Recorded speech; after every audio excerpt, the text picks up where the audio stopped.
Welcome back to the Market Chronicles. It's episode 7 already. Can you believe it? We're diving into some fascinating corners of finance again today. And if you're with us over on YouTube, don't forget to hit that subscribe button. We've got a really interesting one today, unpacking some pretty bold statements from Michael Saylor, the Bitcoin advocate, MicroStrategy CEO. Right. The one with some pretty unconventional views, let's say, on corporate finance. Exactly. Yeah. So basically, his argument boils down to this. Traditional finance.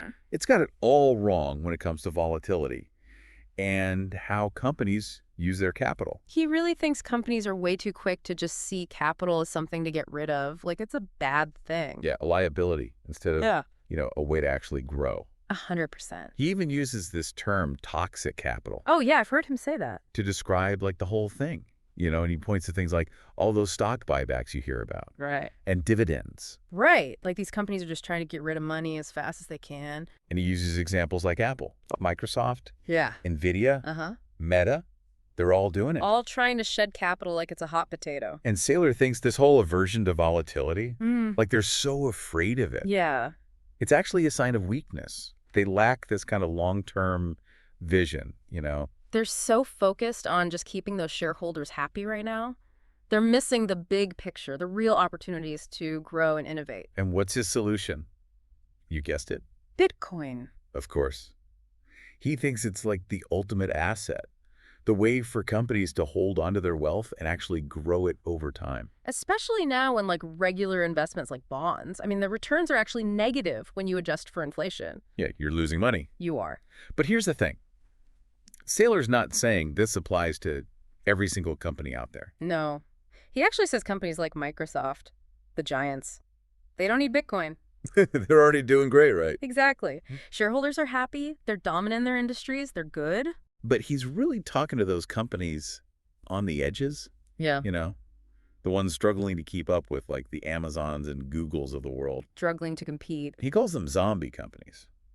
Publicly traded, yeah, but kind of stuck. Not going anywhere. Unlikely to grow organically. Right. And he thinks Bitcoin's like this lifeline for them. Yeah. To break free from all that stagnation and actually drive some innovation. He even has this example. That shareholder vote at Microsoft where they just proposed researching Bitcoin? It was overwhelmingly rejected. Like almost nobody wanted to even look into it. That's surprising, right? And that's his point. If a company's already successful, their shareholders are happy. They don't want to change anything. They're comfortable. Why rock the boat, right? Even if it means, You might be missing out on the next big thing. Yeah. Saylor frames this whole Bitcoin thing as like a huge paradigm shift, like those massive changes that happened throughout history. He actually references Thomas Kuhn. Oh, the philosopher of science. Yeah. And Kuhn said those big shifts, they usually happen during times of like crisis or upheaval when the old ways just don't work anymore. And Saylor thinks that's where we are now. With all this economic uncertainty and the financial system looking shaky, he sees Bitcoin as like the answer. The thing traditional finance has failed to provide. Right. He's definitely challenging the way everyone thinks and making us wonder if the whole system is on the verge of changing forever. It really makes you think about what value really is. Yeah. The role of volatility. Like maybe it's not always a bad thing. And are we clinging to financial models that are outdated? Yeah. It's provocative. Saylor's basically betting on a future where Bitcoin changes everything. Not just how companies use their money, but how we all think about value itself. It's not just an investment. It's a whole new way of looking at the world. It is, and it's a world where these decentralized digital currencies are at the center of everything. It's interesting. Saylor makes this comparison between living systems and Bitcoin and how they're both really dynamic. He says traditional finance tries to eliminate risk and get rid of all the volatility, but that actually stifles growth and innovation. It's like trying to control something that's supposed to be unpredictable. Right, like a river. You try to make it flow in a straight line. Sure, it might be stable for a little while. But you mess up the whole ecosystem. Exactly. And in the end, the system's actually weaker. Makes sense. And he keeps using this phrase, life-affirming capital, to talk about Bitcoin. Which is the opposite of that toxic capital he talks about with traditional finance. Yeah, he's saying Bitcoin has that, dynamism, that ability to adapt. And that's what you need to survive and grow in a world that's constantly changing. Not like those old school models that are stuck in the past. That's what leads to that whole thing we were talking about. Companies hoarding all this cash and then freaking out trying to get rid of it with buybacks and dividends. Like they're just reacting out of fear, Mhm. not thinking about the long term. Exactly, just trying to make a quick buck instead of building real value. And Saylor says that fear comes from not understanding risk and volatility. It's like they're afraid of the wrong things. He thinks by embracing Bitcoin and all that volatility that comes with it, companies can actually break free from that cycle. And actually innovate. Yeah, it's not just about where you park your money. It's a whole different way of thinking, seeing volatility as an opportunity, not a threat. Which is a pretty big shift for a lot of people. It is, and he really contrasts it with bonds, which everyone always thinks of as the safest investment. Right. But he's like, in a world where bonds are giving you negative returns, holding Bitcoin is actually smarter if you're looking at the long term. He's really redefining what safe means. He is, because you know what's actually risky? Trying to play it too safe, especially now with inflation. Clinging to those low-yield bonds could really backfire. And that's his whole point. Bitcoin forces you to think long term, to focus on the big picture, not get caught up in those little price swings. Because the 21st century economy is a roller coaster. It is. You got to be ready for anything. And that's why he says it's not the big established companies that are going to jump on Bitcoin. The ones that are already happy and successful? No way. Their shareholders would freak out. They want those short-term gains? Yep. So it's the companies on the fringes. The ones that are hungry, willing to take risks. They see the potential for Bitcoin to disrupt everything.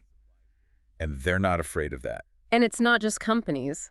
Saylor thinks younger generations are way more open to Bitcoin, too.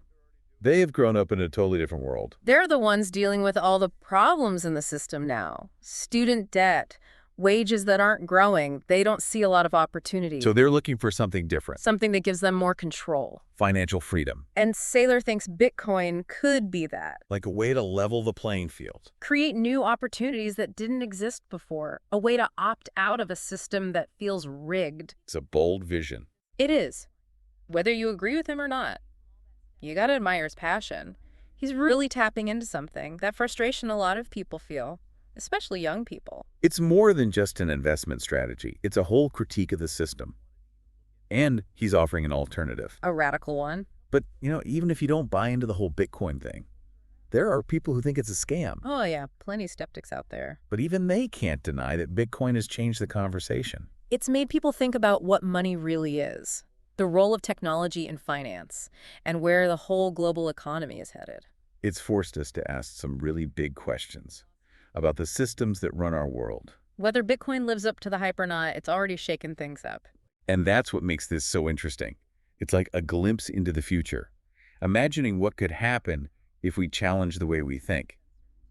I mean, Saylor's vision for Bitcoin is huge. He actually thinks it's not just some fad that'll fade away. Like, this is a fundamental shift, how we think about money, value, the whole thing. He compares it to like the printing press, the internet, those massive moments in history. And he thinks it's not just inevitable, it's necessary, like the way things are now. The system's broken, built on debt, fiat currency. It's just not stable. And we've talked before about how much he dislikes inflation and the way central banks are operating. Thinks they're playing with fire. Yeah, he thinks Bitcoin's like the way out, like a decentralized alternative, something outside of the control of governments and banks. A way to protect yourself when those fiat currencies start to lose their value. Which he thinks is inevitable. So for him, it's not just about making money with Bitcoin. It's about creating a better system for the future, one that's actually sound and sustainable. One that's based on scarcity, transparency, individual control, not central control. And he thinks as more people use it, more companies adopt it, it'll become more legitimate, more accepted, until it's just like the dominant force in the global economy. People and businesses transacting freely, securely, no middleman, no censorship. That's the dream. It's a big dream.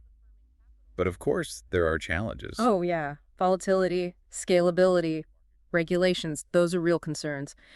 For mainstream adoption to happen, those things have to be addressed. And there are still plenty of people who think it's all just a bubble or a scam. They point to the price swings, the energy it takes to mine it, the fact that criminals can use it. But even with all that, even with the criticisms, the fact that Bitcoin's created this whole debate is a big deal. We're having conversations we wouldn't be having otherwise. What is money, really? What role should technology play in finance? What's the future of the whole system? Whether Bitcoin succeeds or fails, it's already changed the conversation. Opened our minds to new possibility. Which is really what it's all about, right? Innovation comes from outside the system. from people who question everything and aren't afraid to explore. That's what makes all this so fascinating, thinking about these potential futures and what could be if we're willing to challenge the way things are. And that's a wrap on this deep dive into the mind of Michael Saylor. Hope you got some new ideas to chew on. And that you'll keep thinking critically about everything that's happening in the world of finance. Don't forget to subscribe to the Market Chronicles for more explorations into the world of finance. We'll catch you next time. Stay curious out there.